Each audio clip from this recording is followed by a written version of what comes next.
Avat Hashem, déjà Toda Rabba qu'Hashem nous a réunis. Toda Rabba à David et à David. Toda Rabba à Rav Boudboul. Merci à Hashem Barach qu'on a le souci d'être ensemble. C'est pour cette belle Seouda. C'est pour le téléphone qui filme la caméra. Et Avat Hashem Barach, on va essayer de voir un sujet extrêmement important. David, si tu peux te décaler un tout petit peu, ça me ferait plaisir de te voir. Gamiel aussi, voilà. Un sujet extrêmement important qui concerne la Géoula, qui concerne la délivrance collective et la délivrance de chacun d'entre nous.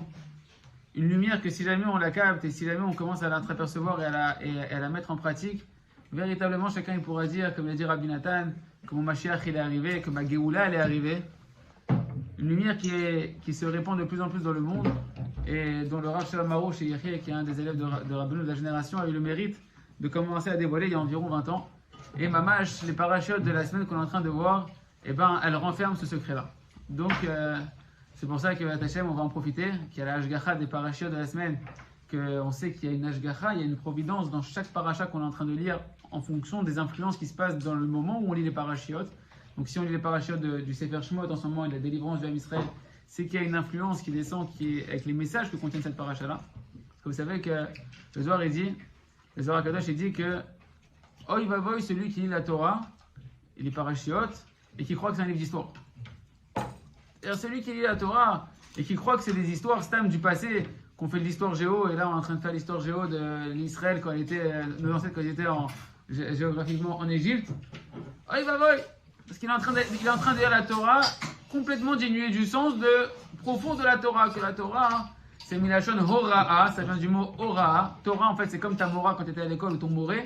D'accord? C'est enseigner, c'est enseignement. Tout le but de la Torah, c'est de tirer des enseignements pratiques pour nous dans notre vie de tous les jours. Alors, c'est quoi le chat alors? Le chat, c'est simplement quand tu lis la première lecture de la Torah? Ouais, d'accord. Le sens simple. Ça veut dire que tu vas tirer des choses du sens simple, des messages, mais tu vas tirer des messages du sens simple. Le sens simple de la Torah, il est déjà là pour donner des messages. Après, tu as des messages qui vont être du sens de l'allusion, des messages qui vont être du sens secret. Mais même déjà dans le sens simple, il y a des messages à tirer pour toi pratique. D'accord? Et donc, on doit chercher les messages pratiques que Kadosh Baruch Hu nous donne pour notre vie à nous, dans les parachutes du Sefer Shemot. Vous savez, tous les commentaires des élèves du Baal Shem Tov, ils disent que la galoute qu'on a vécue en Égypte, eh ben, en réalité, ça vient de nous faire référence à la galoute de la Neshama, ça vient de faire référence à l'exil de notre âme, d'accord? Et de savoir comment libérer notre âme de tout cet exil dans lequel on est, dans cet éloignement dans notre vie de la conscience d'Hachem, que c'est Hachem qui gère tout, que c'est Hachem qui fait tout, qu'Hachem il nous aime. Et si on regarde un petit peu, les amis, si on regarde un tout petit peu les parachutes du Sefer Shemot, eh ben, il y a quelque chose qui est très, très, très redondant et presque terrifiant. C'est que l'homme Israël, alors qu'il a vu des miracles extraordinaires, qui vit dans une période qu'on n'aura pas jusqu'à la nuit du Mashiach, de miracles, les 10 plaies qu'il y a eu, tout ce qu'on fait à Pessah, tout ce qu'on raconte à Pessah, la mer qui s'est ouverte, etc. Et on voit que la Torah, donc Hachem, il met un focus sans cesse sur un point particulier qui est là pour nous dire qu'on doit le réparer, qui est que l'homme Israël est tout le temps en train de se plaindre. Quand on lit la paracha dans le sens simple, on se dit c'est quand même drôlement bizarre. Tu as un peuple qui vit une délivrance qui est complètement surnaturelle, et sur chaque étape, la Torah nous met un focus, et tu vois le Ham Israël qui est en train de se plaindre. Déjà, comme Moshe Rabbeinu, il est arrivé pour délivrer le Ham Israël, et que, c'était la paracha la semaine dernière, d'accord, et que Moshe leur dit voilà, Hachem il s'est dévoilé à moi, etc. Et c'est le moment qu'on va sortir d'Égypte. Moshe, après qu'il leur a parlé, il va voir Pharaon. Et Pharaon, il dit, oh là là, c'est quoi ça, tu veux rendre mes esclaves des glandeurs, là ils sont en train de me construire des villes gratuitement, etc. Tu veux me les faire partir. C'est quoi, dis-leur que maintenant, ils vont devoir faire le même nombre de briques, mais sauf que la paille, je la fournis plus. Donc, Moshe qui vient annoncer la Géoula, quand il rentre en scène, ben, il ressort de là qu'au final, il a alourdi un peu le fardeau du Ham Israël. Et le Ham Israël, tout de suite, on voit, c'est la paracha de la semaine dernière, qu'est-ce qu'ils ont dit à Moshe? Ils ont dit, ils ont dit à Moshe que Hachem, il regarde ce que vous avez fait sur nous et qu'il vous juge. et sont eux qui vous jugent de la peine que vous avez causée, que maintenant vous avez rendu notre odeur nauséabonde aux yeux de Pharaon, que maintenant, vous avez rendu notre odeur nauséabonde devant Pharaon et devant ses esclaves, ses serviteurs, Mechila, que maintenant vous lui avez donné une épée à Pharaon pour nous tuer. Vous avez alourdi notre fardeau. Et comme ça, on voit durant toute la sortie d'Égypte, en réalité, ça c'est le tout début des plaintes du Ham Israël. Après, quand ils vont sortir, quand ils vont arriver devant la mer, que la mer elle est fermée, ils vont dire à Moshe, mais qu'est-ce que tu nous as fait, etc. Ils vont traverser la mer, miracle extraordinaire, ils vont arriver, l'eau elle est salée, mais pourquoi il n'y a plus d'eau, ils trouvent que de l'eau salée, ils disent à Moshe, ramène-nous quoi, tu nous amènes dans le désert pour mourir.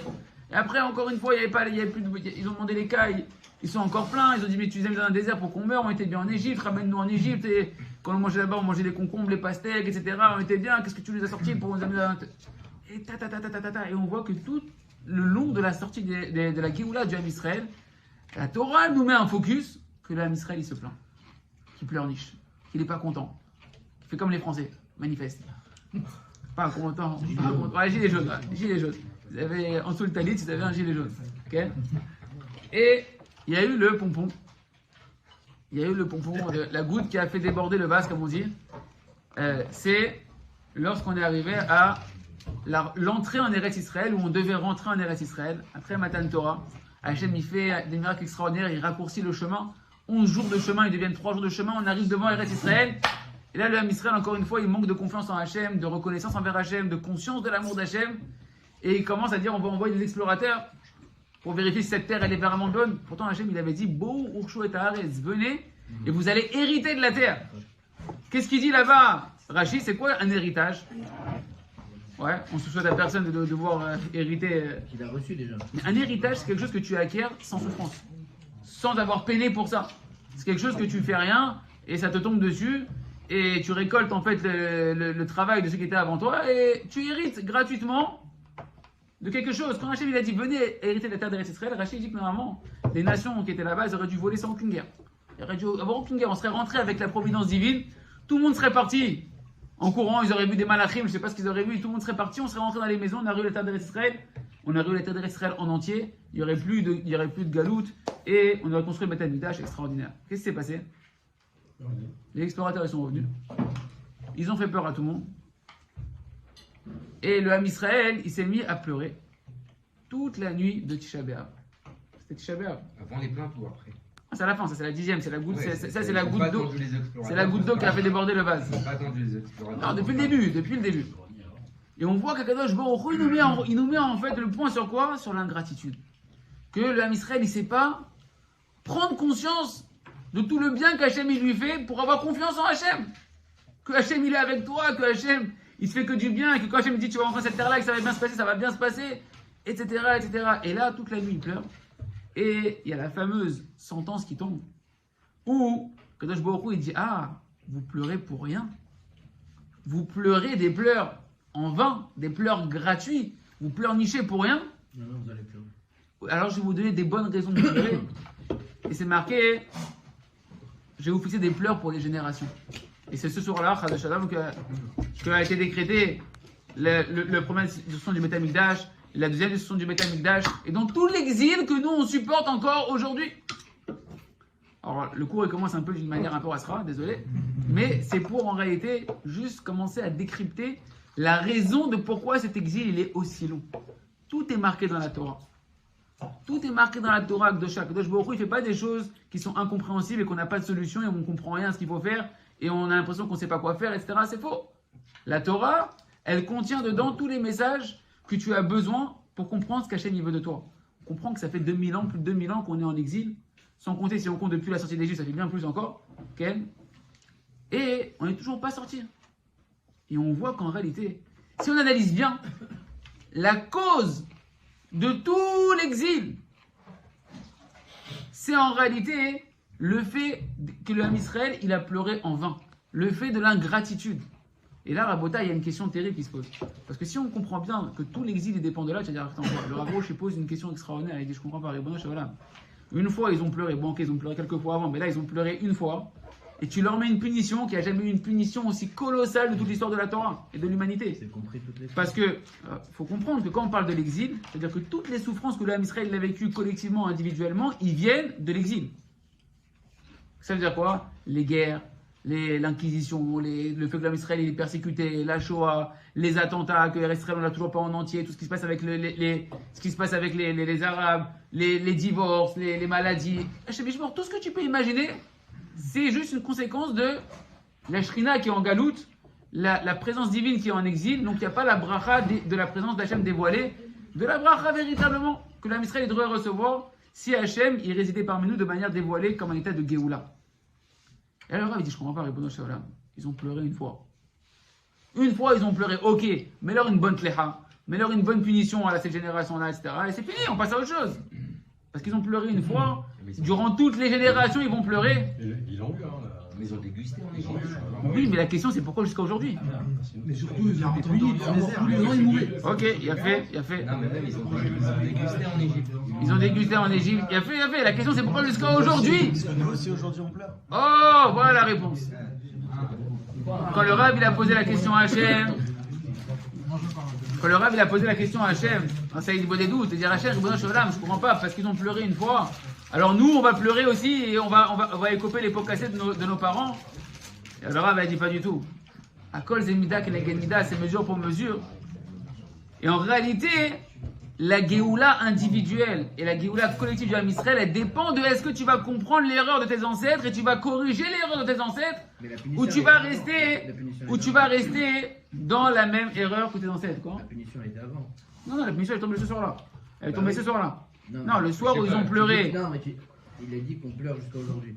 Quand on a reçu les Hachem, il a quoi? Il nous a punis parce qu'il savait qu'on allait pleurer. Non. En réalité,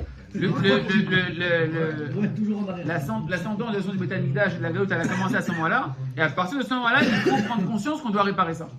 Parce qu'Hachem, il a dit, parce que vous avez pleuré en vain, pour rien, alors je vais vous fixer des pleurs. C'est-à-dire que tout ce que tu pleures dans ta vie, tous les problèmes de ta vie, au niveau de la parnassa, au niveau du retard de mariage, les problèmes de santé, les problèmes de parnassa, les problèmes de... Oui.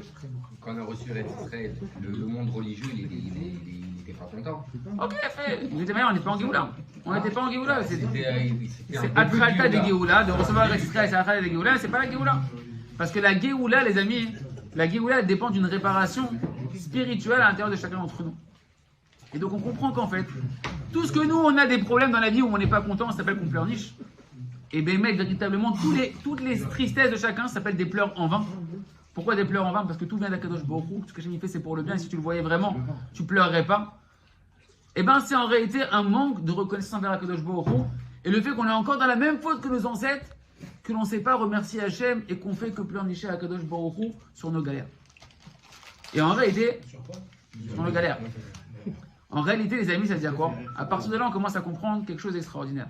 Et d'ailleurs, ça va complètement avec la paracha de la semaine. Et j'avais oublié que c'est dans la paracha de la semaine que ce Likuta Lachot qu'on va voir, il apparaît. Mais le tout début de cette paracha-là, il donne la clé de la Géoula. Elle est dans cette paracha-là. Qu'est-ce qui se passe? On a cité la fin de la paracha où le Ham Israël il s'est plaint quand ils ont vu que le fardeau il s'est alourdi sur eux, qu'ils doivent construire les briques, même nombre de briques, mais avec 2 fois plus de travail. Ils n'ont pas pleuré là, ils ont crié. Ils ont crié contre Moshe. Non, là, c'est marqué. Ils sont partis vers Moshe et ils se sont plaints vers Moshe. Et ils se sont dit à Moshe, t'aurais pas dû venir ici, tu t'as mis une épée dans les mains de Pharaon. C'est-à-dire, Moshe il vient, il se met en danger parce que faut aller voir Pharaon et dire eh oh, ça te dirait de laisser partir le peuple. Hachem il s'est révélé, ça, Moshe il s'est mouillé complètement, Moshe Rabbeinu. Et qu'est-ce que tu imaginais? Tu imaginais que Pharaon allait libérer un peuple entier qui travaille gratuitement comme ça? C'est évident que la première phase qu'il allait avoir, ça allait être un refus catégorique. C'est-à-dire que même la logique normale, elle te dit que c'est évident qu'il ne va pas accepter comme ça, Pharaon, de faire sortir gratuitement le Ham Israël. Mais au lieu de... C'est Hachem qui l'envoie. Au lieu... Hein? C'est Hachem qui Ouais, l'envoie. c'est Hachem qui l'envoie. En tout cas, C'est fort quand même. En tout cas, voilà, je voulais voir avec vous la suite. Qu'est-ce qui se passe dans la suite? Donc le Ham Israël, il se plaint à Moshe. En particulier Datan Va'aviram. C'est Datan Va'aviram qui étaient les meneurs de troupes d'aller casser toute la Emouna dans Moshe et dans Akadosh Baruch Hu. Et là, Moshe, il se tourne vers Hachem et il lui dit la fameuse phrase. Une fois qu'il entend ça, Moshe, il se tourne vers Hachem et dit Lama Areota la Amazé. Pourquoi tu fais du mal à ce peuple-là? La Amazé Shalartani, pourquoi tu m'as envoyé? Depuis que tu m'as envoyé, non seulement je leur ai pas amené des délivrances, je leur ai amené des galères. Okay? Moshe Rabbeinu, qui est à son niveau, on a l'impression qu'il y a un manque de Emouna de Moshe Rabbeinu. Non, Rav. Non. Rav, il aurait pu dire ce que tu m'as dit, c'est pas vrai. Ce que tu m'as dit, c'est pas vrai. Ça s'est pas réalisé. Là, on pourrait dire c'est un vrai mec de Emouna. Non, même là. De toutes les manières, que Baruch Hu, il avait déjà prévenu Moshe Rabbeinu. Dans le buisson ardent, Moshe, il le sait déjà. C'est-à-dire que Moshe, il n'est pas en train de se plaindre que Pharaon il fait partir de la Misraël parce qu'Hachem, il l'a déjà préparé. Il lui a déjà dit, je vais endosser son cœur. Donc Moshe, il le sait. Mais en tout cas, Moshe, il parle à Hachem et il lui dit quoi? Il lui dit, pourquoi t'as fait pourquoi tu m'as envoyé? Pourquoi tu fais du mal à ce peuple et tu m'as envoyé? Ah, mais ça veut dire que tu aurais pu le faire en bien. Pourquoi tu le fais en passant par le mal? Non seulement je les ai pas sauvés, mais depuis que je suis venu en ton nom, ça leur fait que du mal. Et là, Hachem, c'est la réponse d'Hachem qui est intéressante. Maintenant, tu verras. Il dit, maintenant tu vas voir les miracles que je vais faire sur Pharaon, comment je t'ai envoyé, comment d'une main puissante, je vais vous sortir de cette terre-là. Et là, on commence notre paracha de Vayera, et il dit, Vaïdaber Elohim el Moshe, Vayomer elav ani Hachem. Et Elohim a parlé à Moshe, et il lui a dit, je suis Hachem. Ici, les amis, se cache en réalité toute la réponse et tout le secret de la Géoula. Quel? Qu'est-ce qu'il lui a dit? Vaïdaber Elohim. Vaïdaber, déjà, c'est un lachon caché, c'est un langage de dureté. Hachem, il répond à Moshe Moshe est en train de pointer du doigt, même si on ne comprend pas où est-ce qu'il se situe Moshe vraiment dans ce qu'il est en train de parler, on pourrait expliquer ça, c'est tout un cours entier. Mais Moshe est en train de pointer le doigt sur Hachem Kaviachol, tu fais du mal à ce peuple, pourquoi? Hachem, il lui répond, tu vois mon visage de Elohim, là, le visage de rigueur, que tu as l'impression que non seulement j'ai des livres prêts, mais je suis en train d'alourdir le travail. Il lui dit, Yomer elav ani Hachem. Sache qu'en réalité, derrière ce visage de rigueur, je suis Hachem qui est que miséricorde. Et tu comprends pas l'amour que j'ai pour mes enfants, que je suis en train de manifester dans cette situation-là, mais sache que c'est que de la miséricorde. Et ce qui est intéressant, c'est de voir maintenant ce qu'il dit Rabbi Nathan. Rabbi Nathan, dans l'Ikouté à la Chot, donc c'est les paroles de Rabbi Nathan. Et des fois, il croit que c'est le Rav Arush qui fait des chidushim, mais Rav Arush, il dit que les paroles de Rabbi Nachman, de Rabbi Nathan, peut-être qu'il les a entendues de Sémet, etc. Donc dans l'Ikouté à la Chot, dans Choshen Mishpat, c'est le 8e chélek pour les éditions basiques du l'Ikouté à la Chot, dans les Ilchod Prika Oteina, à la Chadalet, dans la haute chute d'Alet, il nous dit comme ça. Aïe. Déjà, on va reprendre juste un peu avant. Il dit, regarde un peu, il dit Rabbi Nathan, qu'un homme il doit toujours avoir foi dans la miséricorde d'Akadosh Baruch Hu, que Vadaï, même les souffrances d'un homme, elles sont pour son bien, et qu'un homme il doit s'efforcer de trouver les points positifs qu'il y a même dans ses souffrances, dans lesquelles il est pour l'instant, de chercher le bien qui se cache dans ses souffrances. Car en vérité, Hachem Yitbarach, même quand il t'envoie des souffrances, il le fait de manière très très très réduite, c'est-à-dire il le fait avec une minutie calculée, il a calculé ce que tu peux supporter, etc. Parce que sinon tu n'existerais même plus. C'est-à-dire que quand Baruch Hu devait t'envoyer une sentence, c'est fini, ça n'existe plus. D'accord? Et essaie d'attraper encore un peu de Torah, un peu de mitzvot, etc. Et grâce à ça, tu pourras crier vers Akadosh Baruch Hu, Akadosh Baruch Hu va te délivrer, et tu pourras sortir de tes souffrances, et te rapprocher d'Hachem Yitbarach Behemet. Il dit parce que c'est une certitude, que l'intention d'Akadosh Baruch Hu dans tout ce que tu traverses, dans tout ce que l'homme traverse, c'est que pour son bien et son grand bien. Et là, voilà le grand chidouche de Rabbi Nathan. Il dit Vézé, et c'est ça qui se cache dans les paroles de cette paracha. Et Elohim, il a parlé à Moshe, donc le visage de rigueur d'Hachem. Hachem, il lui a parlé avec son visage de rigueur à Moshe, il lui a dit sache que je suis en fait que de la miséricorde et que de l'amour. Et là, Rabbi Nathan, il dit que Kadosh Baruch Hu, il a réprimandé Moshe Rabbeinu. Quand t'as dit à Hachem, pourquoi tu fais du mal à ce peuple, tu crois qu'Hachem fait du mal? Tu crois que ça existe chez Hachem de faire du mal? Tu crois que ça existe chez Hachem et qu'il y a quelque chose qu'on appelle véritablement du mal? Et en réalité, c'est parce que qu'est-ce qui s'est passé? De quoi il parlait Moshe? C'est Datan Vaviram. En fait, Moshe, il ne parle pas de la réaction d'Hachem. Il parle pourquoi tu as laissé des délateurs comme Datan et Aviram qui vont affaiblir déjà la émouna du Ham Israël. Déjà, c'est pas facile pour l'Ham Israël. Tu as laissé en plus des gens qui vont aller leur monter la tête que Chadasham, ce qui se passe. C'est une des nékoudotes de c'est quoi on appelle Lama Areota. Pourquoi les gens qui font de la marloquette sur le tzaddik, quand le tzaddik vient donner des paroles de émouna, des paroles de délivrance, ils disent mais là, n'importe quoi, regarde la preuve, il t'arrive que des galères, etc. Et ça décourage le peuple. Mais ce qui est super important, c'est la suite. Il nous dit, écoutez bien, et ça c'est les paroles de Rabbi Nathan, sur laquelle toute la clé de la Géoula, elle se base. Il dit Rabbi Nathan, qui bémet, car en vérité, imayu akol shomi'im l'école à tzaddiké emet. Si tout le monde écoutait, ça veut dire, quand on parle d'écouter, on ne parle pas d'entendre superficiellement. Quand on dit Shema Israël, c'est écoute, comprends Israël et intériorise Israël. Si tout le monde écoutait en vérité et intériorisait en vérité. L'école à tzaddiké emet, la voix des tzaddikim authentiques, des justes authentiques. Les l'herbes et des qui nous indiquent tous les tzaddikim d'aller dans ce chemin-là, lequel Le'amin tamid b'Hashem yitbarach shakol letova. D'avoir foi en permanence que tout ce qu'Akadosh Baruch Hu il fait, c'est pour le bien. Veliten shevar ve'odaya tamid b'Hashem yitbarach shakol letova. Et qu'on s'est forcé de donner des remerciements et des louanges à Hachem en permanence. Ken? Ben betzivo, ben be'aku. C'est-à-dire quoi? Dans les bonnes choses qui nous arrivent, c'est le béaba, on va apprendre un peu aussi ce soir, d'apprendre déjà à remercier Hachem sur les bonnes choses. Et même de remercier Hachem sur ce que ton Yetzirah t'appelle des mauvaises choses. Écoutez bien, les Tzadikim nous disent que tout ce qu'Hachem fait, c'est pour le bien. Donc, loue Hachem et remercie Hachem sur les bonnes choses et même sur ce que tu paraît être du mal, parce qu'avec la Emouna, tu peux avoir la foi que c'est pour ton bien. Si on faisait ça, il nous dit Rabbi Nathan. Comment chez Katou, comme on voit que David Ameler, qu'est-ce que David Ameler? C'est le représentant du Mashiach, c'est la Neshama du Mashiach. C'est Mashiach ben David, le Mashiach descendant de David. Qu'est-ce qu'il a dit David Ameler dans Tehillim? Dans Tehillim 56, il dit une phrase qui est toute la Géoula d'un homme en réalité. Il dit Bachem ha'alel davar, belokim ha'alel davar. Quand Hachem il se comporte avec moi comme miséricorde, parce que Hachem ici c'est Yudke Bavke, quand Hachem il se comporte avec moi dans ma vie dans des choses que je vois le bien, je sens le bien, la parnassa, la santé, la femme, les enfants, le Shabbat, les Chagim, la belle Seouda, la Torah, tu sens le bien, loue Hachem. Bachem alel davar, je vais remercier Hachem sur les bonnes choses. Et là le chidouche, le grand chidouche il est ici, belokim alel davar. Et même dans l'attribut de rigueur d'Hachem, dans ce que moi j'appelle être du mal, ce que le Yetzirah il m'appelle être du mal, je vais aussi louer Hachem, il dit David Ameler. Parce que David Ameler, il est celui qui représente la conscience qu'Hachem, il est Raktov. Mashiach va nous rapprendre que Hachem, il est que Tov. Rabbi Nachman et les Salikim, qui sont d'une dimension du Mashiach, il va nous rapprendre le vrai visage d'Hachem, qu'Hachem, il fait que du bien. Hachem, il est cool au Tov. Hachem, il n'a que de l'amour pour toi, il te fait que du bien véritablement. Et si tu as cette conscience-là, dans le bien, tu vas le remercier. Et même dans ce qui est des corrections qu'Hachem, il t'envoie, que tu appelles du mal, tu vas aussi apprendre à le remercier. Il nous dit, Rabbi Nathan, si vraiment on faisait ça qu'on avait vu fois dans les Tzadikim, bevadai hayu mitbatlim kol hatzarot. Il dit c'est avec une certitude. Et le Rav Arush, il dit c'est pas une promesse. J'ai compris, il a dit le Rav Arush avec l'expérience, avec 20 ans d'expérience et avec toutes les délivrances que j'ai vues. J'ai compris que c'est pas une promesse de Rabbi Nathan quand il dit bevadai, c'est que c'est une loi mamash, c'est une loi mécanique spirituelle. Bevadai, si on remercie Hachem sur le bien comme sur le mal, il batlu kol hatzarot. Ça annulerait toutes les souffrances.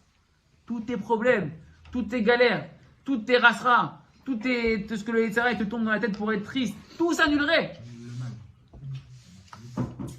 Et si c'est pas suffisant, il rajoute Vechol agaluyot legamre, et disparaîtraient toutes les exils. Ukvar haïta geoula shlema.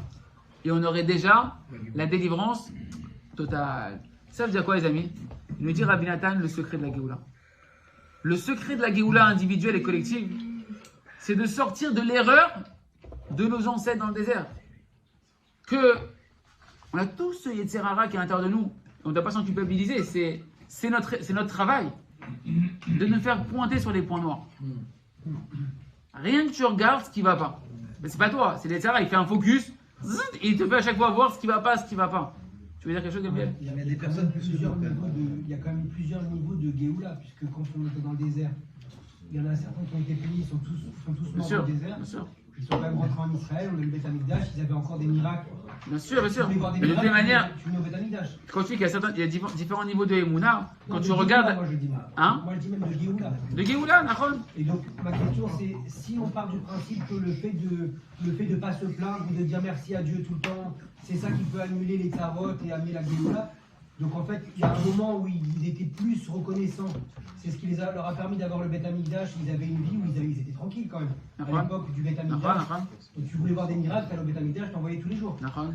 Chose que nous on n'a pas aujourd'hui. Donc en fait, il y a des choses qu'ils faisaient avant quand même, même après le désert, puisqu'ils ont pu mériter d'avoir le Beth Amikdash et une manifestation de Dieu. De toutes les manières, regarde, quand il y a eu le Beth Amikdash, Ils ont eu dans le désert. de toutes les manières, tout ce qui est dans le Beth Amikdash, même les. D'abord, Gabriel, deux choses. Deux réponses. Première réponse déjà, c'est que tu vois qu'on ne change pas des miracles. Tu vois qu'on ne change pas des miracles. Parce que l'âme Israël dans le désert, en Égypte dans le désert, ils ont eu des miracles extraordinaires. Et pourtant, ça ne leur a pas sorti de la racine du Yetzirah, qui est la plainte et l'ingratitude, qui est la racine de tous les mauvais caractères et tous les mauvais désirs. Tant qu'un homme ne travaille pas lui-même, il a beau voir tous les miracles du monde. Il a beau avoir Moshe Rabbeinu comme rabbin, bien que Jérémy Boudboul, déjà c'est un rave grand, mais même si moi j'avais Moshe Rabbeinu, c'est sûr, j'aurais fait. En fonction. Ok. Mais là, mais tu vois qu'en réalité, tant que tu ne te travailles pas et que tu ne te prends pas en main de vouloir travailler ta Emouna et de te prendre en main, tu changeras pas. Et le Ham Israël, deuxième réponse, même s'il y avait des Nissim au Beth Amikdash, etc., le Beth Amikdash, c'était pas une époque de Géoula Shlema. C'est comme la Shlemut, je demandais là. Non, mais C'était faut la être clair. période la plus de C'est Shlemut pas que une le Gé- peuple Oui, d'accord, juif c'est un ait état de entendu. Géoula. C'est un état de Géoula, mais c'est pas la Géoula Shlema. Sinon, le Beth Amikdash n'aurait pas été détruit. Ça montre que même là-bas, ils n'étaient pas sortis de l'ingratitude. Ils étaient encore dans la plainte. Maintenant, venez, on rentre un peu dans le côté pratique de tout ça. Le côté pratique de tout ça, hein, c'est que déjà une personne, eh ben, elle doit sortir de ce Yetzirah, apprendre à savoir que la racine de tout le mal, de toutes les souffrances et de tout le Yetzirah, c'est l'ingratitude. C'est quoi l'ingratitude? C'est le manque de reconnaissance du bien qu'Hachem il te fait dans ta vie, déjà dans les choses dévoilées. C'est quoi le fait de pointer le mal, de voir le mal, à chaque fois que tu as une voix dans la tête qui vient de voir le mal, tu dois te dire, tu sais c'est quoi ça? C'est Aman Amalek qui vient dans ta tête. Parce que qu'est-ce qu'il a dit Aman? Aman, il avait 208 enfants. Il a eu la bague de comment ça s'appelle, de Achashverosh. C'est-à-dire c'était le roi du monde entier. Parce que c'est lui qui, Achashverosh, quand lui il a eu la bague, c'était une poupée, c'est lui qui faisait tout. Il dirigeait tout. Il scellait ce qu'il voulait, il décrétait ce qu'il voulait, il faisait ce qu'il voulait. Le roi du monde, 208 enfants, une richesse incalculable. Et qu'est-ce qu'il dit? Tant que ce Mordechai là, ce Mardoché là, il se prosterne pas devant moi, Eno Chaveli, tout ce que j'ai, Kolze Eno Chaveli, tout ça, ça vaut rien pour moi. Abodai, la racine de Haman, la racine de Amalek, c'est de te mettre le safek. Peut-être Hachem il t'aime pas. Peut-être Hachem il dit, regarde, t'as un point noir dans ta vie, t'as un truc qui va pas, et il te focalise là-dessus, et il te fait voir que ce qui va pas.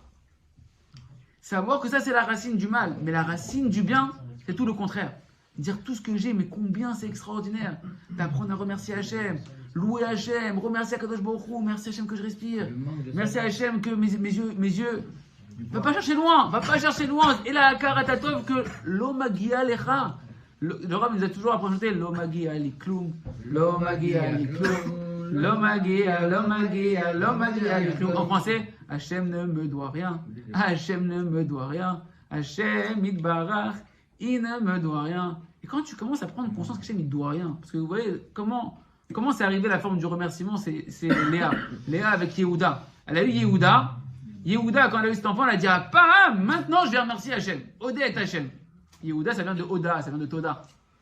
Pourquoi? Parce que Yehuda, quand elle a eu Yehuda, elle a dit oh, on est 4, on est censé avoir 12 tribus, donc la part équitable de chacun c'est 3.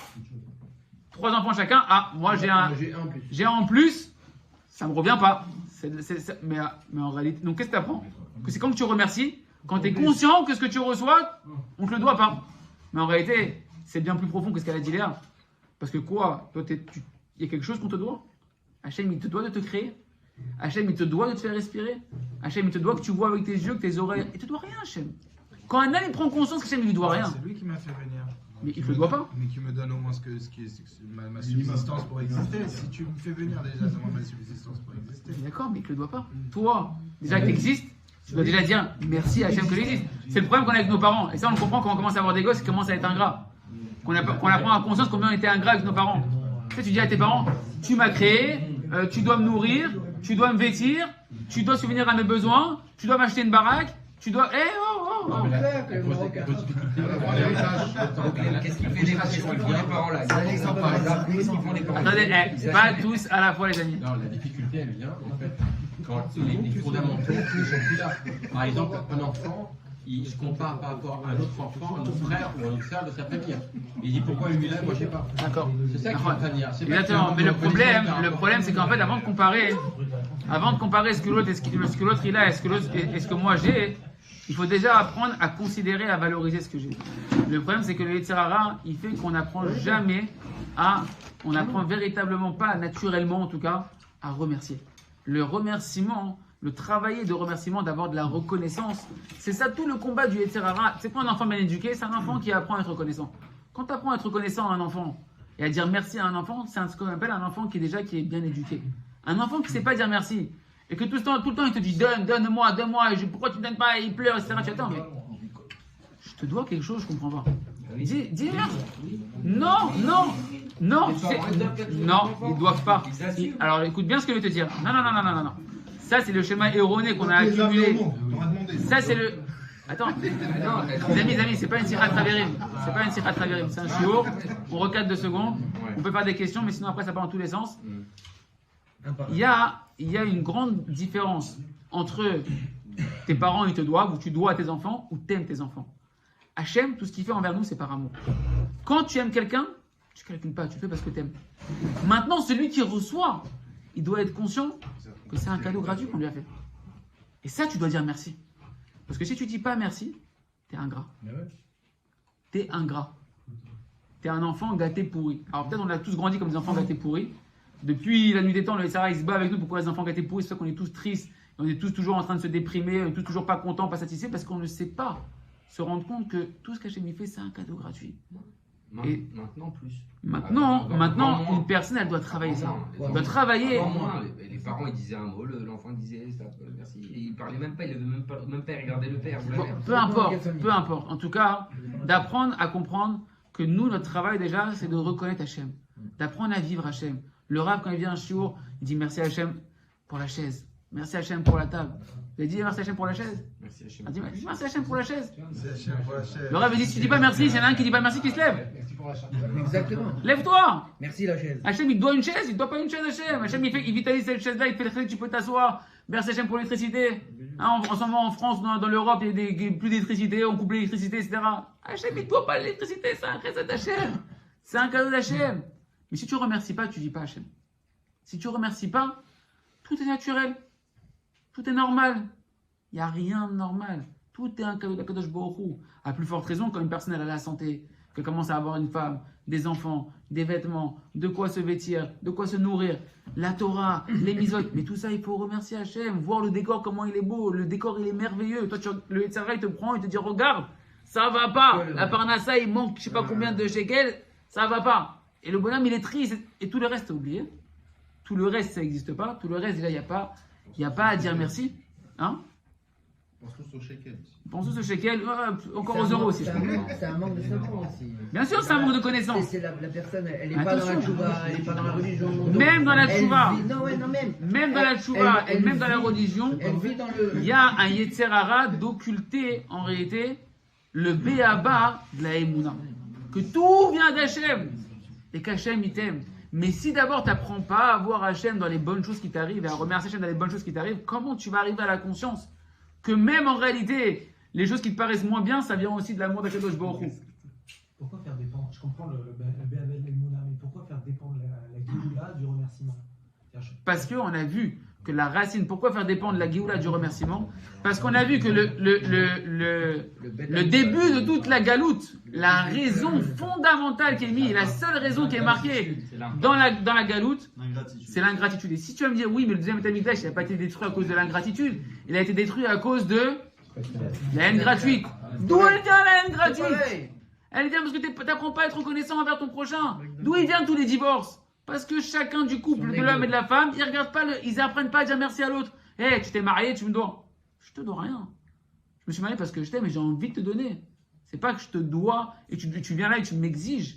Je t'aime, j'ai envie de te donner. Mais quand je te donne en face l'autre, il faut qu'ils disent merci. C'est eux qui ne savent pas apprécier qui disent non, attends, c'est normal qu'elle me serve. Attends, il manquerait plus ça maintenant que je dois me servir. Non, mais dis merci. Même si c'est normal qu'une femme, mais quand elle le fait, Hachem, à travers elle, il est en train de te donner du chesed, il est en train de te servir, il est en train de t'amener. Dis merci. La femme, si quand le mari ramène de l'argent, quand le mari fait un effort pour elle, elle aussi, elle dit merci. Tout se passe bien. En réalité, c'est parce qu'on est dans l'ingratitude qu'on arrive en réalité après à s'en vouloir les uns les autres. Et ça, en réalité, Rabbeinu, il a dit dans la Torah 7 du Likutei Moharan. Dans Likutei Moharan, Torah 7, il dit Rabbi Nachman, Torah 7, pas Torah 6. Il dit Rabbi Nachman, on l'a déjà vu ensemble cette Torah-là, il dit Da, ki kar galut eno ela bishvil chesron emuna. Il dit Rabbi Nachman, sache que l'essentiel de la raison de l'exil, c'est à cause d'un manque de emuna.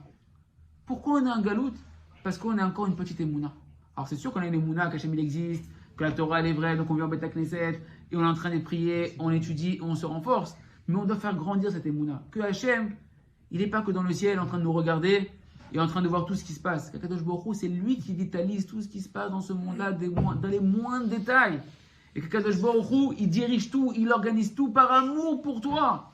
Ça s'appelle la émouna, le savoir. Et qu'est-ce qu'on a vu ensemble dans les cours précédents? Qu'Hachem, il t'aime d'un amour qui dépend de rien. Donc tout ce qu'Hachem il le fait vraiment par amour pour toi.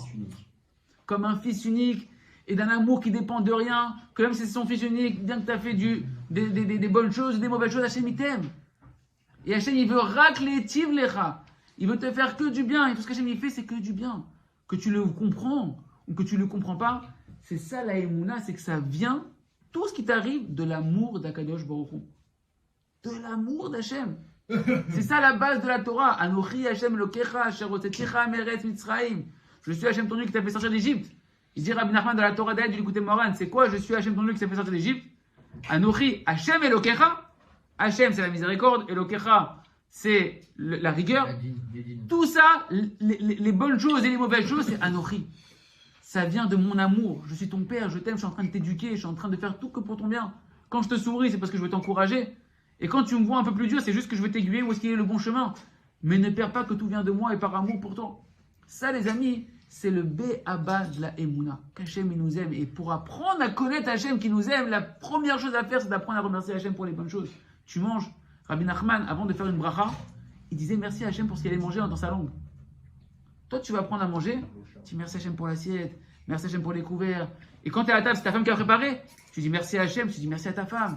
Et tu détailles. Le Rav nous a appris, si vous avez le sidour, les numéros de Shabbat du Rav, à chaque fois, il te fait un petit rappel pour que tu te rappelles comment être un Ben Adam, un être humain reconnaissant. Tu dis merci Hachem pour cette belle table, pour le Shabbat. Merci ma femme pour cette belle table. Merci les enfants qui ont participé à la préparation de la table. Merci ma chérie pour les chalotes. Merci ma chérie pour la salade cuite. Merci ma chérie. Tu dis, attends, c'est exagéré. Tu vas dire merci à Hachem, à ta femme pour tout. Eh bien, si tu veux être reconnaissant, si tu veux être heureux, si tu veux sentir vraiment l'amour d'Hachem, oui. Même si c'est pas les bêtes. Mais c'est. Je vais te dire un truc. Je vais vous dire un truc. Non, si c'est pas les bêtes. Mais écoutez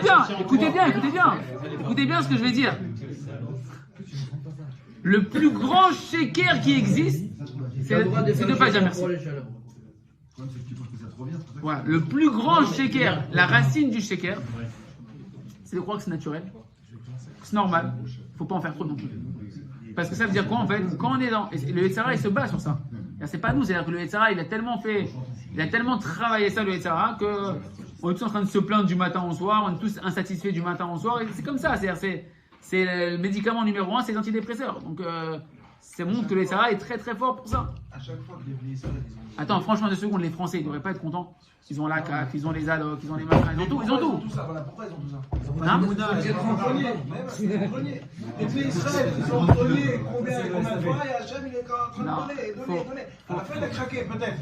Mais en tout cas, il faisait que donner à chaque fois qu'il est grenier. Non, mais la question, c'est Les pays Israël, à chaque fois qu'il est grenier, il leur donnait. Il a fait une semaine au SAV. Et c'est ce qui se passe en France. Plus tu grognes, plus tu Deux secondes. C'est ce qui se passe. Non, mais tu vois bien qu'Hachem, il leur a donné, regarde. Il a fait que donner. 2 secondes. Plus tu grognes, plus il Regarde, juste pour descendre un peu le volume. C'est ce qui se passe en France, c'est pour ça qu'il y a la cave et tout ça. Mechila. Hachem, il a donné pour essayer de faire prendre conscience aux hommes Israël que vous vous trompez, je vous aime, je suis toujours là pour vous, ayez confiance en moi. Mais quand il a vu qu'on ne comprenne pas, que ça sert à rien, que ça s'empire, il a dit baraka, ça suffit. Il leur a mis la galoute, il leur a mis l'exil, il leur a mis 40 ans dans le désert, et il leur a mis tout cet exil qu'on a jusqu'à aujourd'hui. Donc Hachem, il donne effectivement, parce qu'il veut faire éduquer son enfant que détrompe-toi, je suis là pour te donner. Mais il y a un moment donné où si l'enfant il ne comprend pas dans la gentillesse et dans le don d'Hachem, il n'arrive pas à être reconnaissant, Hachem, il va lui fermer les valves pour qu'il comprenne d'une autre manière. Mais là, juste, il avait une question. Non, le truc, c'est que quand on dit. On est dans là, moi je viens d'apprendre cette notion du merci à tout va. Je vais arriver chez S'il vous. vous plaît, parce qu'on s'est enregistré. Si tout le monde parle, déjà on n'entend pas bien de loin, mais alors là on n'entendra rien du tout. Je vais dire merci à ma femme pour ça. Et merci à Hachem aussi. Merci à Hachem. Parce que ma femme n'est que l'envoyé d'Hachem. Ça va pas bien. Ce que je veux dire, c'est qu'il y a un caractère. Ah, par rapport à la femme, vous Non, parlez. non, c'est pas ça. C'est qu'il y a un caractère. Je l'ai appris, j'essaie de le mettre en pratique. Et au fond de moi, bon, c'est un merci du bout des lèvres. Mais c'est pas. C'est dans ça que je disais émettre tout à Oui, l'heure. je compris. C'est pas Il a fait. sincère. Tu viens de Alors le même dire, si quoi. quand au début je vais le dire et que je le ressens pas, etc., ça va passer. D'accord? C'est-à-dire que c'est une habitude à prendre. Et d'abord, de toutes les manières, c'est pas que dans le concret qu'il faut le faire. Ce qu'on va apprendre, c'est que dans la Hidbo des doutes. La Hidbo des doutes, c'est le moment où j'apprends à travailler ma Emouna, où j'apprends à voir Hachem. Parce que la vie, elle va tellement vite qu'on n'y pense jamais à Hachem.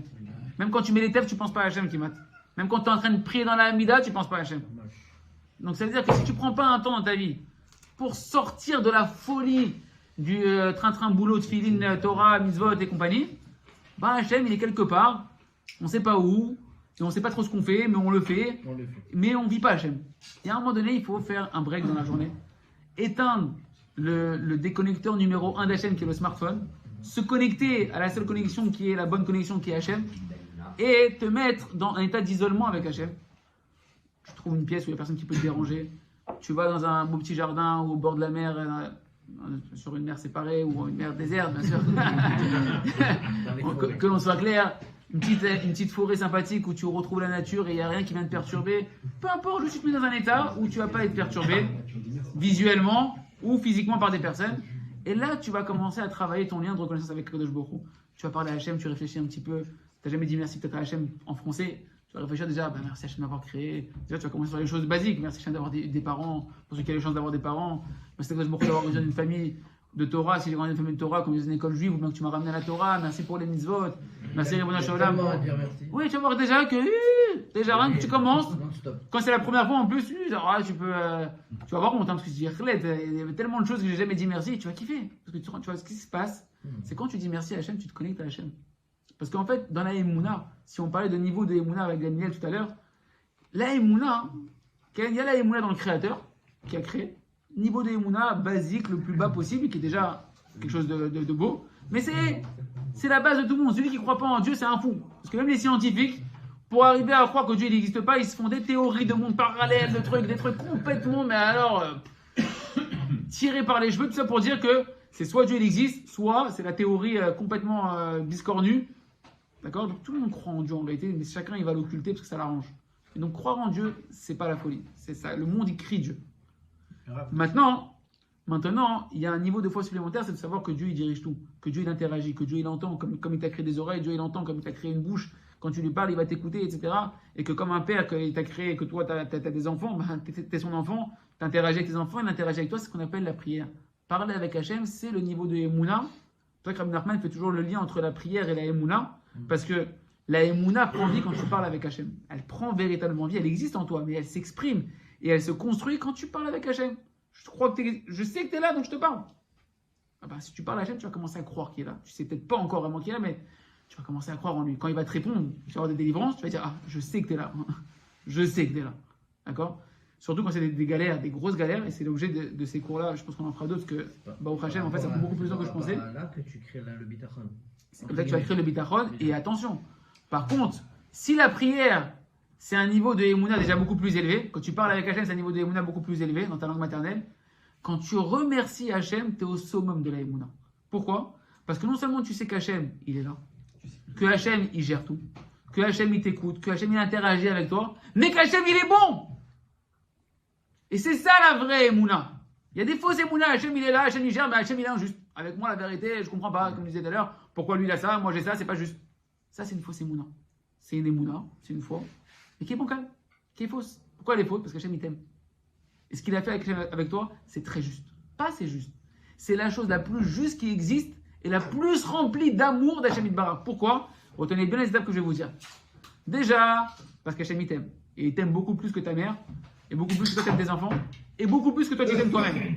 Parce que s'il a créé ce système de parents-enfants et d'amour entre les parents et les enfants, etc., c'est pour te faire comprendre que, attends, j'ai pas travaillé pour aimer mon gosse, et pourtant je l'aime comme un fou, et je veux le maximum de bien pour lui, et je souffre quand il a mal, et quand il a mal, je voudrais le délivrer, et lui donner tout ce que je pourrais pour le délivrer.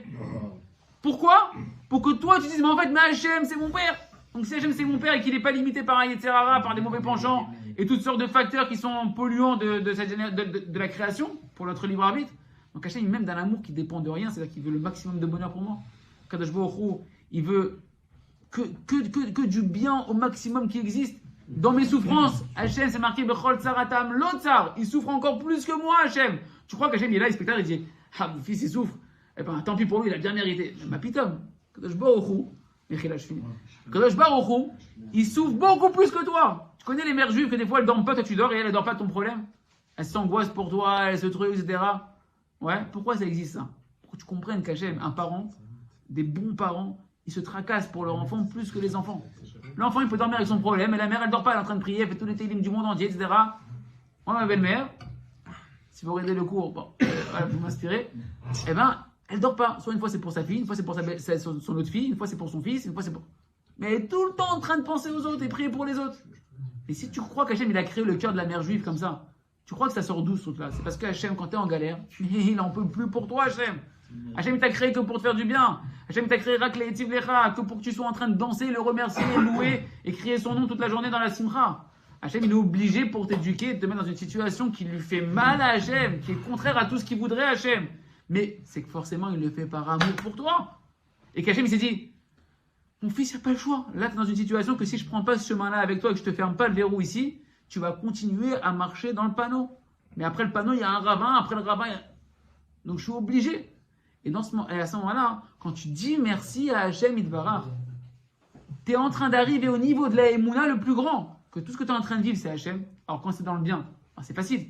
Mais là où le niveau de la Emouna, il prend toute sa grandeur et sa puissance, c'est quand il y a des choses que le Tzara fait croire que c'est mal.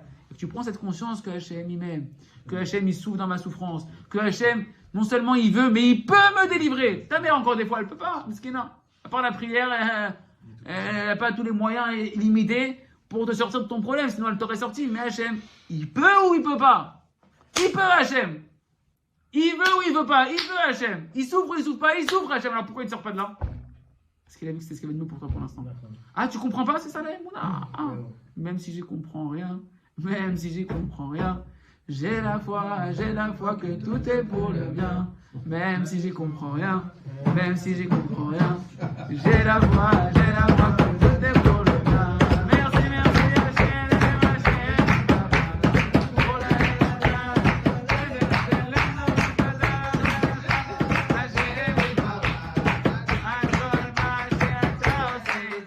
pour ce que tu fais avec moi, parce que là, les Mouna, dit Rabbi Nachman, c'est là où la raison et l'intelligence, ça s'arrête.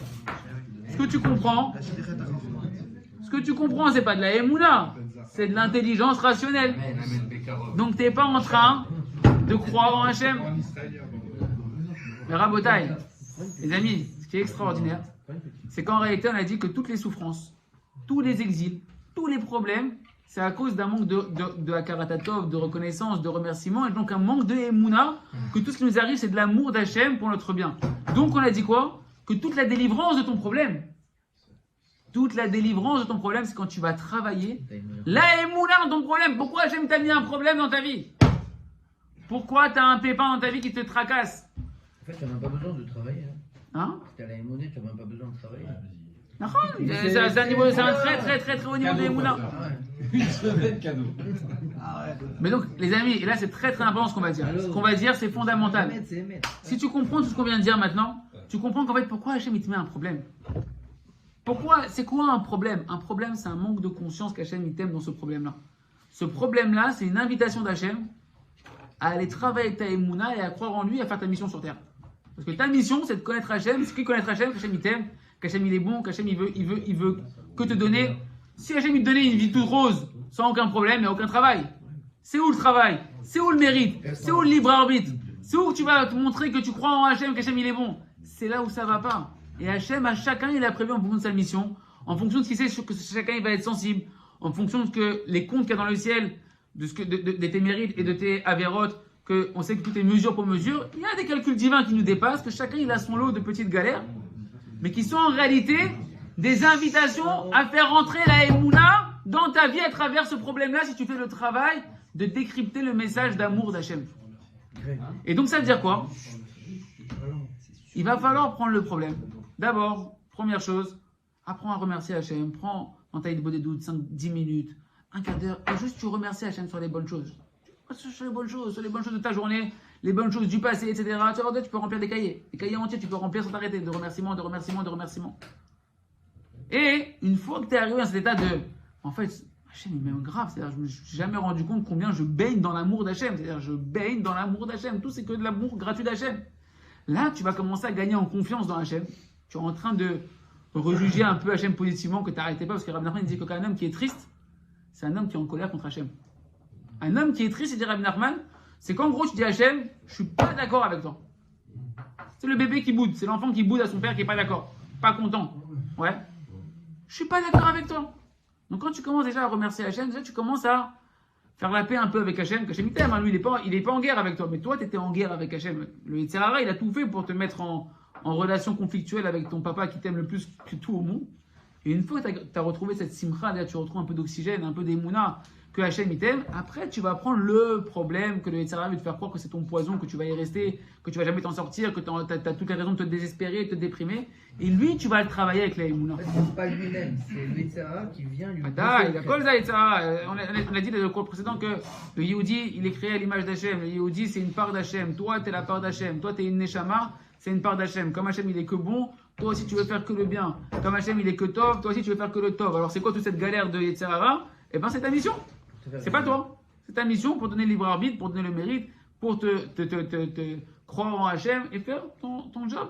C'est pas toi. Donc, tu n'as pas à culpabiliser. Mais tu dois comprendre sur quoi il joue, sur quoi il mène la guerre, avec quoi il te mène par le bout du nez, comment il t'enlève toutes tes capacités alors qu'à l'intérieur de toi, tu es un fils de roi et que tu as une puissance illimitée à l'intérieur de toi. Rabbi Nathan, il appelle la prière dans la Torah bête du côté moral l'arme du Mashiach. Et pas que du Mashiach, il dit Rabbi Nathan, pas que du Mashiach, quand Rabbi Nathan il a parlé du Mashiach, c'est pas que du Mashiach qui va venir, si Dieu veut, demain, Hachem, c'est pas ce Mashiach-là que lui. Ton Mashiach à toi, c'est la prière. Mais il faut la prendre à la main, cette épée. Cette épée, il dit Rabbi Nathan, elle a double tranchant. Il y a un côté, c'est les remerciements, et un côté, c'est les demandes. Il faut savoir et remercier Hachem et prier Hachem. Et même quand on prie, après, il dit Rabbi Nathan, il faut savoir comment manier l'épée. C'est tout un art. Comment il appelle Clé Neshek ou Clé Neshek et Clé Zayin. Car Clé Zayin chez la Mashiach. Mais après, il va dire Kherev, après, c'est une épée, d'accord, c'est l'arme de la guerre.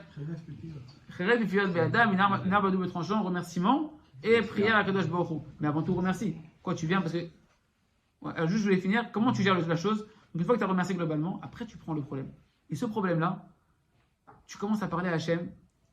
D'ailleurs, il n'est pas là, notre ami, celui qui vient avec toi, ta chavruta.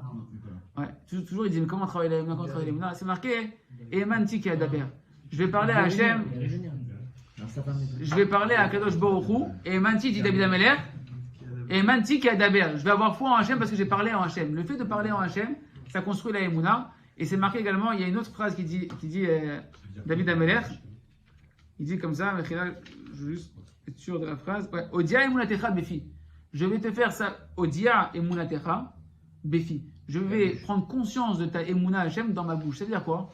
C'est-à-dire que la parole, elle donne la emuna, et en particulier si tu parles des paroles de emuna, alors ça va te rentrer de la emuna à l'intérieur de toi. Donc qu'est-ce que tu vas faire? Tu vas, avant de parler de ton problème, parler des paroles de emuna pour commencer à rentrer la emuna que Hachem il t'aime. Même dans ton problème, Hachem, aide-moi à voir que tu m'aimes dans l'amour qui dépend de rien. Aide-moi à voir que c'est vrai que j'ai fait des mitzvot et des averot, mais ça ne change rien à ton amour, que ton amour il est éternel. Aide-moi à voir que par amour pour moi, tu veux me faire que du bien, Ribono Shaolam. Et ça, tu vas le répéter, tu vas décliner ça et tu vas le répéter jusqu'à ce qu'Hachem il te donne de la émouna. Que tu sais, que tu sens que tu es entre les mains les plus bonnes qui existent. Aide-moi à voir Ribono Shaolam que tu veux me faire que du bien. Aide-moi à voir Ribono Shaolam que c'est ça le émet, qu'à ta rak tov. T'es que bon Ribono Shaolam et tu veux me faire que du bien. Aide-moi à voir Ribono Shaolam. Et tu le demandes à Hachem, tu le parles à Hachem. Avant même de vouloir remercier, parce que sinon ton remerciement il va être très superficiel et tu vas pas te sentir émettre du tout. Tu vas te dire attends, je suis en train de remercier Hachem mais je crois pas du tout que c'est bien ce qu'il me fait. J'ai l'impression que c'est une rasera totale ce qu'il m'a fait, c'est une injustice totale. Donc tu dis Hachem, aide-moi à voir, aide-moi à voir la Emouna, que tu es là, que tu organises tout, que tu fais tout par amour pour moi et que ma mâche, tu veux me donner le maximum de bien, que ma réussite c'est ta réussite, Ribono Shaolam, comme un père quand il voit ses enfants réussir, c'est sa réussite. Pourquoi le père il est content que son enfant ait réussi? Parce que c'est ton prolongement, papa. C'est toi qui est en train de réussir. C'est le véritable accomplissement de ta réussite. Quand tes enfants qui vont rester après toi, eh ben, ils glorifient ton nom parce qu'ils réussissent. Ok, on n'est pas dans cet égo démesuré, mais c'est le prolongement de ta réussite. Un père, sa réussite, c'est quand ses enfants ils réussissent. Donc Hachem, sa réussite, c'est pas quand son enfant est dans la galère.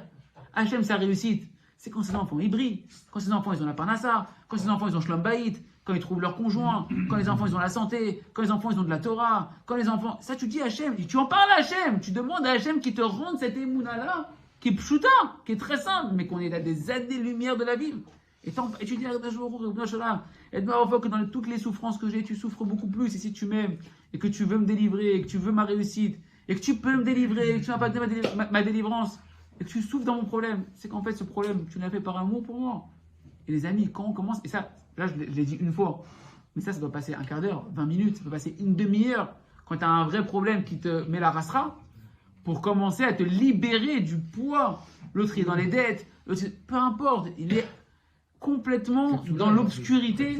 C'est quoi cette obscurité? C'est l'hérésie que le Yetzer Hara, il te rend que ton problème, c'est un vrai problème. C'est que ça arrange pas. Que ton problème, tu dois le gérer tout seul. Et que toi, tu te sens que c'est au-delà de tes capacités, tu es submergé par le poids de ton problème, c'est de l'hérésie. Que ce qui t'arrive, c'est une galère, c'est un mal. Et Hachem, soit il m'a oublié, soit Hachem, il se venge de moi, soit Hachem, il est injuste avec moi. Tout ça, c'est de l'hérésie qui fait qu'un homme, il se sent étouffé et à la fin, il déprime, il est en train d'imploser de l'intérieur. Par contre, quand tu commences à rentrer de la émoula dans ton problème, tu es en train de rentrer la lumière d'Hachem, l'obscurité, elle s'en va toute seule parce que tout le problème, c'est comme tu vois pas Hachem, tu es dans l'obscurité. Ton problème, il reste. Attends. 99% de la souffrance, elle est mentale. Il y a deux choses. Les conséquences de ton problème, Oui, mais ton problème, il est Déjà, je parle de la rasra. La rasra de ton problème est dans ta tête. Pourquoi c'est la race? Oui. Mais déjà, les deux étapes vont apparaître. C'est-à-dire que déjà, quand tu commences à prendre conscience qu'Hachem il t'aime, que c'est lui qui organise tout ce qui se passe, etc., et ben tu commences à faire rentrer de la lumière dans ton problème. C'est-à-dire que tu commences à rentrer l'espoir, tu commences à rentrer la confiance que tu as entre des mains, qui sont bonnes, que Akadosh Baruch Hu, il est avec toi, que tu n'es pas tout seul, tu as sur qui t'appuyer, que tu n'as pas des petites épaules, des épaules énormes, parce que Hachem il est nos limites, et Hachem il veut te délivrer. Donc la personne déjà, elle commence à sentir la lumière qui rentre à l'intérieur de lui. Et plus la Emouna, elle va rentrer, on a dit qu'en réalité, tout le problème, c'est un manque de Emouna. Tout le problème, c'est une invitation à croire en Hachem. Tout le problème, c'est enfin, je te mets un exercice adapté pour que tu es obligé, parce que tu sens que tu as la rasra et que tu ne peux plus rester comme ça, et que la réalité t'impose, d'aller chercher Hachem. Donc, plus tu vas faire rentrer Hachem, plus tu es en train de résoudre la racine de ton problème. La racine de ton problème, c'est ton manque de Emouna. Et la solution de ton problème, c'est le travail de la Emouna. Quand la Emouna, elle atteint son sommet, c'est quoi que la Emouna? Écoutez bien, les amis, parce que c'est ça toute la mécanique qui se cache derrière la loi métaphysique du remerciement. Quand la Emouna, elle atteint son sommet, c'est quoi qu'elle atteint son sommet? C'est que tu as toute cette conscience de l'amour d'Hachem, et que le problème qui t'a mis Hachem, c'est que par amour pour toi, et que c'était la meilleure chose qu'on pouvait faire pour toi, sinon Hachem, il ne l'aurait jamais fait, ce truc-là.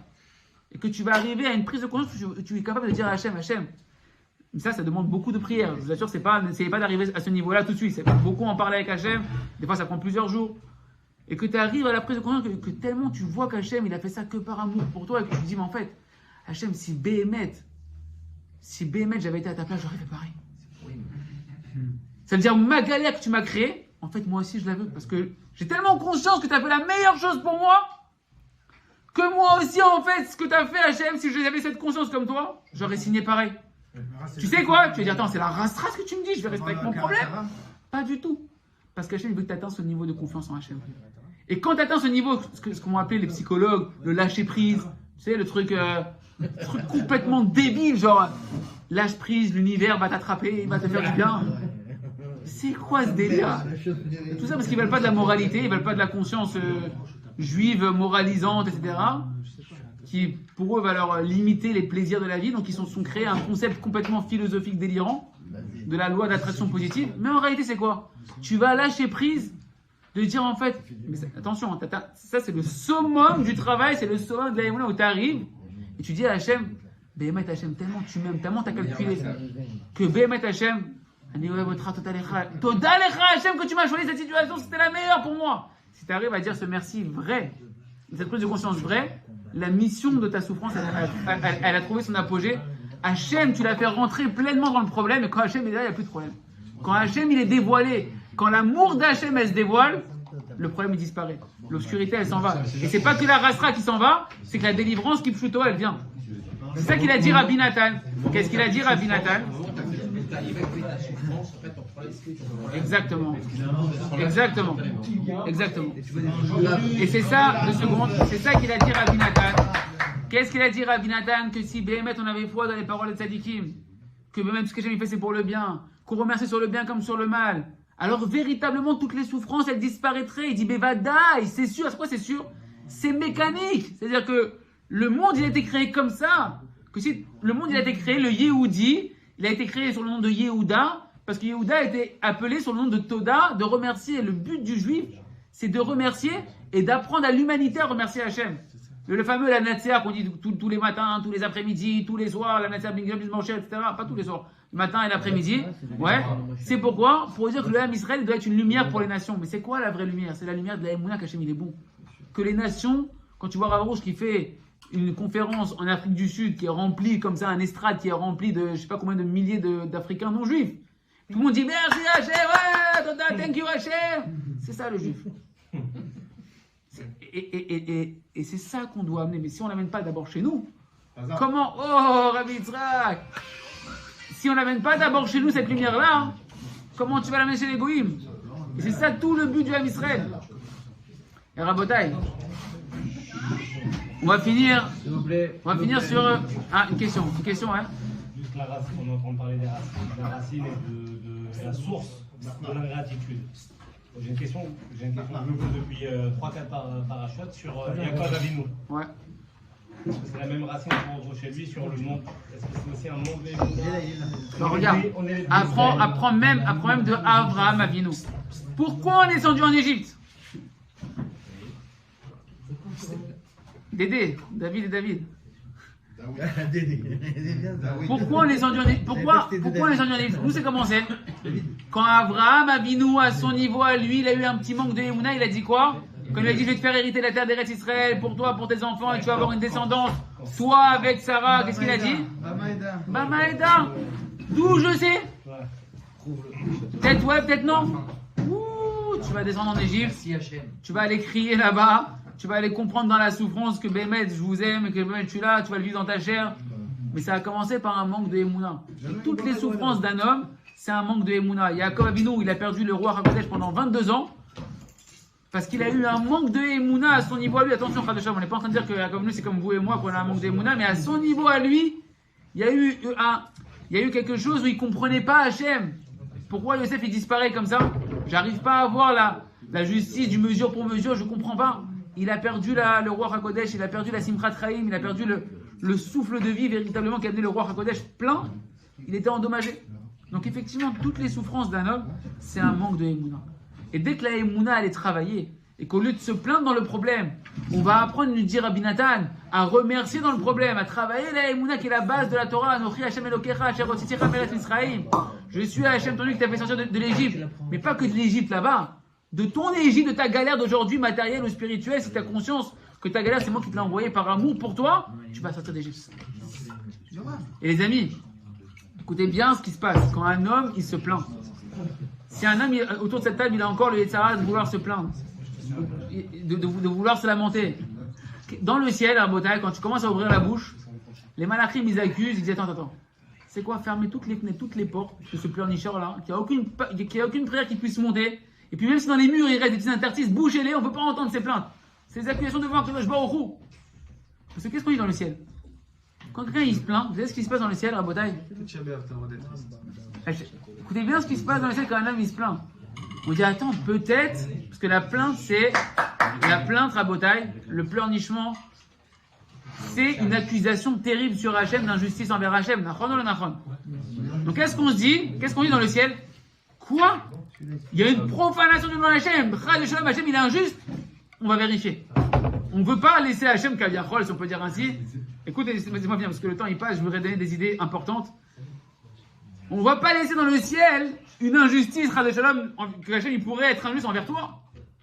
Mais on ouvre les dossiers. Peut-être qu'on a mal calculé. Peut-être qu'il y a une erreur dans le calcul divin. Peut-être que véritablement, on lui doit quelque chose qu'on ne lui a pas payé. Et là, Rabotaï. Quand ils ouvrent les dossiers, ils disent ouh là là là là là là là, ouh là là là là là là là là. Mais qu'est-ce qu'il était Rahman Hachem avec lui jusqu'à présent? Magnifique. Combien Hachem il était patient avec lui? Combien Hachem il lui a donné, mais complètement au-delà de ce qu'il devait recevoir? Et en plus, celui-là, il n'est pas conscient de l'amour d'Hachem envers lui. Celui-là, au lieu de dire merci à Hachem et de danser à Hachem combien il a été rachman avec lui, il se plaint. Alors tu sais quoi, ils disent dans le ciel, Chaz Shalom sur un homme, si vous voulez une ségoula pour les galères qui est certifiée, plaignez-vous. Dans le ciel, on dit, ah, tu pleures pour rien. Comment on dit que nos gosses? Il y a des gens qui pleurent pour se Ah, préparer. tu pleures pour rien. Ils pleurent pas pour rien. Je vais te donner des bonnes raisons de pleurer, papa. Tu vas comprendre c'est quoi de pleurer pour des bonnes raisons. Et Chaz Shalom, la plainte de l'homme, elle crée des accusations qui font qu'alors que je ne voulais pas te donner ces galères-là, mais pour t'éduquer, arrêter de pleurer pour rien, on t'envoie des galères, et les galères, elles font Elles grandissent. Le bonhomme dit plus, j'ai commencé à parler à Hachem, il m'est arrivé que des galères. Ouais, en fait, t'as commencé à te plaindre à Hachem, et donc il t'est arrivé que des galères. Pourquoi? Maintenant, la vérité est beaucoup plus, dans l'autre sens, est beaucoup plus forte. C'est marqué Mida Tova Meruba. La conduite d'Hachem, dans quelque chose qui est un peu négatif, dans le bien, elle est beaucoup plus grande. Ça veut dire quoi? Si maintenant tu viens devant Hachem, et tu te mets à remercier Hachem, pour tout et pour rien. Comme on disait tout à l'heure, merci Hachem pour la table, merci Hachem pour les chaises, merci Hachem que je respire, merci Hachem que je vois, merci Hachem que mes oreilles elles entendent, merci pour la Torah. Alcool d'abord, t'as modèle Hachem, on parle même pas encore de remercier sur le mal. Hein. Je parle juste d'être là en train d'attaquer le beau des doutes, qu'au lieu de demander l'oseille, tu commences déjà un peu à demander à Hachem de la reconnaissance, merci Hachem, je veux être reconnaissant vers toi, je veux vivre un peu combien t'es bon, merci Hachem. Vous savez ce qu'ils disent dans le ciel? Ah, enfin, il y en a un qui a compris un peu la gloire d'Hachem, il a compris un peu c'est qui Hachem. Ouvrez les fenêtres, s'il y a des portes, faites sauter les portes, s'il y a des murs, enlevez les murs. Que toutes ces louanges elles viennent devant Hachem. C'est ce qu'on dit tous les matins. Le seul mizmor qui restera à la fin des temps, il se marque dans les Chamim, c'est Mizmor el Toda. Qu'est-ce que c'est Mizmor el Toda? C'est le premier des psaumes de remerciement qu'on dit après Baruch Shamar. Pourquoi? Bon She'arav Betoda. Venez aux portes d'Hachem avec les remerciements et toutes les portes vont s'ouvrir, papa. Toutes les portes vont s'ouvrir. Bon She'arav Betoda. Chatzerotav Vitila. Rentrez dans les cours d'Hachem avec des louanges à Hachem. Bon She'arav Vitila. Rodulo. Baruch Shemo. Remerciez-le, louez Hachem. Kitov Hachem, Leolam Chasdo, car Hachem il est bon pour l'éternité. Rabotai, le Zohar, il dit, le Zohar Akadosh, il dit quand une personne, elle remercie, le remerciement, vous savez, il y a une fameuse phrase que le Yetzer Hara, il en a fait un tabac dans le monde religieux. Les portes des pleurs ne sont pas fermées. Alors, bah, alors tout le monde dans la prière, il cherche à pleurer. Sois triste. Mais il n'a jamais parlé de la tristesse. Il est malade. Là-bas, ça n'a jamais parlé de la Il est tristesse. malade, Les ça. pleurs qu'on parle là-bas, c'est pas de la tristesse. Birla, c'est pas de la tristesse. Mais il y a une parole du Zohar qui est beaucoup plus grande. C'est que le Zohar, il dit que la clé qui ouvre toutes les portes, c'est le remerciement. Parce que Rabotai, quand quelqu'un vient remercier Hachem, s'il y a un malach, s'il y a un ange qui veut accuser et qui veut empêcher un remerciement de monter devant Hachem, il se fait pulvériser à la makom, le malach. Le malach, il est créé pour louer Hachem déjà. Le monde, il a été créé pour louer Hachem. Il y en a un qui remercie Hachem. Tu veux empêcher cette louange de monter devant Hachem? Qui tu es, toi, pour empêcher le roi d'être glorifié? Quand le bonhomme il plaint que c'est une accusation sur Hachem, tu veux accuser Pseder. Aval les remerciements. Pourquoi on fait psuké des Imra tous les matins? Toutes les louanges qu'on fait à Hachem tous les matins, c'est pour ouvrir les portes, pour arriver devant Hachem. Parce que quand tu remercies, si vraiment tu pensais à ce que tu disais, parce que regardez comment c'est tarté des satrés. Comment on se contredit? On dit, tous les matins, on dit, Mizmor el Toda, et on le dit en courant, rapidement, en rasra. On dit Shirolo, Zamrolo, Sirobran, on chante même pas Hachem, tu dis chanter Hachem, louer Hachem. David Amer nous dit que chanter Hachem, On chante ici. louer Hachem. Bon, ici vous chantez Baruch Hachem. Mizmor el Toda, c'est dans Shulchan Aruch, il faut le dire En Nigunim. Quoi? Et nous on le fait en rasra, etc. On n'a pas compris combien c'est important la louange d'Hachem, mais Rabotai. Qu'est-ce qui se passe dans le ciel quand une personne il loue Hachem? Quand les louanges elles arrivent devant Hachem, et toutes les louanges, tu vas dire, elles sont insignifiantes, je suis un peu un mytho, je remercie Hachem pour des petites choses, etc.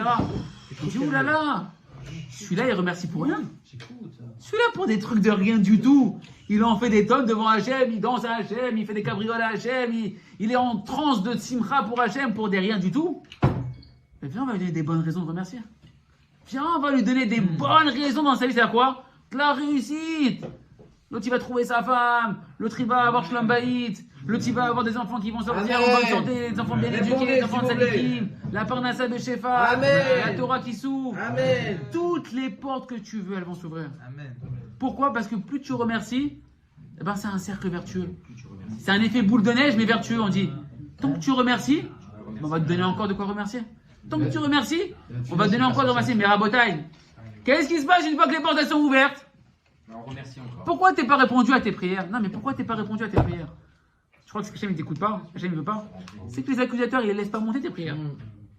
Quand tu te plains, quand tu te plains et que tu es en train de prier et que tes prières elles sont Il a imbibées. raison, et tu as dit que quand on remercie, Ça passe. ça passe. Comment tu fais ta prière? Mais en général, quand on remercie pas et qu'on prie, nous, quand on appelle ça la prière, Ah, ça, Hachem, je oui. t'en prie, augmente la parnassa, j'ai besoin de la parnassa. C'est une prière qui a imbibé de beaucoup d'accusations envers Hachem, que comme si Hachem, il t'a pas donné suffisamment de parnassa, comme si Hachem, il sait pas ce que tu dois, etc. Par contre, quand tu remercies, donc, la prière, elle monte pas véritablement vers Hachem parce qu'elle n'est pas remplie d'une véritable émouna parfaite. Par contre, quand tu remercies Hachem, et que les portes d'Hachem, elles s'ouvrent, et que tu es devant Hachem, tes prières, elles rentrent devant ton Père. Une fois que tu es devant le Père, qu'il n'y a plus d'accusateurs, qu'il n'y a plus de barrières, etc., ça passe tout de suite. Et ça, Rabotage, je n'ai même pas parlé de remercier sur le mal. Parce que quand on remercie sur le mal, c'est encore beaucoup plus fort. Rabotage, je pense qu'on va s'arrêter là pour aujourd'hui, Hachem. Il y a encore beaucoup à dire. Il y a énormément à dire. Le Rav Rouge, il a écrit 3 livres. 3 livres sur le remerciement. Il a écrit je ne sais pas combien de livrets sur le remerciement. Il y a beaucoup à dire. Là, hein? Ça veut dire que c'est pas prier. Oui, bah d'accord. Alors là, la conclusion évidente de ce soir, c'est que on ne sait pas prier. Et Rabotai, voilà, pour mettre pour conclure et mettre pour mettre une petite conclusion détente par rapport à ce que vous venez de dire. Vous êtes monsieur? Monsieur Jérémy. Monsieur Jérémy, il a dit, donc la conclusion évidente, c'est qu'on ne sait pas prier. Rabotai, vous savez c'est quoi la galoute? Tous les matins, on dit Kibeti betefila ikare lechol aramim. Car ma maison sera appelée une maison de prière parmi toutes les nations. C'est quoi la maison? C'est le Bet Amikdash, s'il vous plaît les amis. La maison d'Hachem, c'est le Bet Amikdash. Le Bet Amikdash, il est détruit. Comment Hachem, le prophète, comment il appelle la maison d'Hachem? Kibeti betefila. Car ma maison, elle sera appelée une maison de prière. S'il vous plaît. Qu'est-ce qui a été détruit avec le Beth Amikdash? Qu'est-ce qui a brûlé, qui est parti en fumée? Qu'est-ce qu'on cherche depuis toute cette galoute? C'est de retrouver l'art de la prière. L'union avec Hachem, la conscience d'Hachem, Pshuta, de parler à Hachem, de remercier Hachem dans sa langue maternelle. C'est ça tout l'exil. Et Rabbi Nachman, qu'est-ce qu'il a dit? Kol ha'inyan sheli, zet tefila, Rabbi Nachman a dit. Tout mon sujet que je suis venu dévoiler sur terre, c'est l'arme de la prière. Le Mashiach, il a dit à Rabbi Nachman, il fera les guerres avec la prière. Dans le conte de Rabbi Nachman, du maître de la prière, eh ben, il dit que le maître de la prière, il réapprend à tout le monde à se purifier de tous ses problèmes, de réparer tous les problèmes par la prière. En rapprenant l'homme à prier, Mashiach, c'est les mêmes lettres que Messiah. Messiah, c'est parler. Rabbi Nachman, il dit que le Mashiach, il va tout simplement nous réapprendre à parler avec Hachem, mais de la bonne manière. Et à ce moment-là, Hachem, quand on apprend à parler à Hachem, et en plus à remercier Hachem sur le bien et en particulier sur le mal, là, véritablement, notre Mashiach, il arrive, la Géoula, elle arrive individuelle, et quand tout l'homme Israël sera dans cet état-là, ce sera la Géoula collective. Chazak.